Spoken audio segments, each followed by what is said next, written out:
রমজান মানেই পুরান ঢাকার চকবাজারে ইফতারের সেই চিরচেনা আমেজ। মোঘল আমল থেকে চলে আসা ৪০০ বছরের ঐতিহ্যবাহী এই বাজার এবারও জমে উঠেছে সমহিমায়। দুপুর গড়িয়ে বিকেল হতেই বাহারি পদের গন্ধে মম করছে পুরো এলাকা। প্রজন্মের পর প্রজন্ম ধরে এই ইফতার ব্যবসা ধরে রেখেছেন এখানকার কারিগররা। যানজট আর ভিড় ঠেলে আজও রাজধানীর দূর দূরান্ত থেকে ভোজন রসিকরা ছুটে আসছেন চকের এই রাজকীয় স্বাদ নিতে।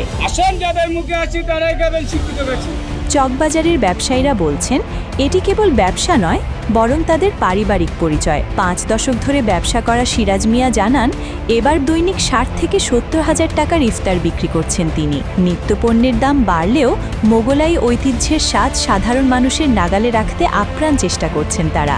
এবারের বিশেষ আকর্ষণ হিসেবে যোগ হয়েছে কলকাতা পেস্তা বাজারের শরবত, যাতে জাফরান ও পেস্তার রাজকীয় মিশ্রণ ক্রেতাদের নজর কেড়েছে। বিকেল ৪টার পর থেকে জনসমুদ্রের রূপ নেয় চকবাজার। ক্রেতারা বলছেন, ঐতিহ্যের টানেই তারা বারবার এখানে ফিরে আসেন। ব্যবসায়ীদের দাবি, এবারের বাজারে কোনো চাঁদাবাজির উৎপাত নেই এবং আইনশৃঙ্খলা পরিস্থিতি স্বাভাবিক থাকায় তারা নির্বিঘ্নে ব্যবসা করতে পারছেন।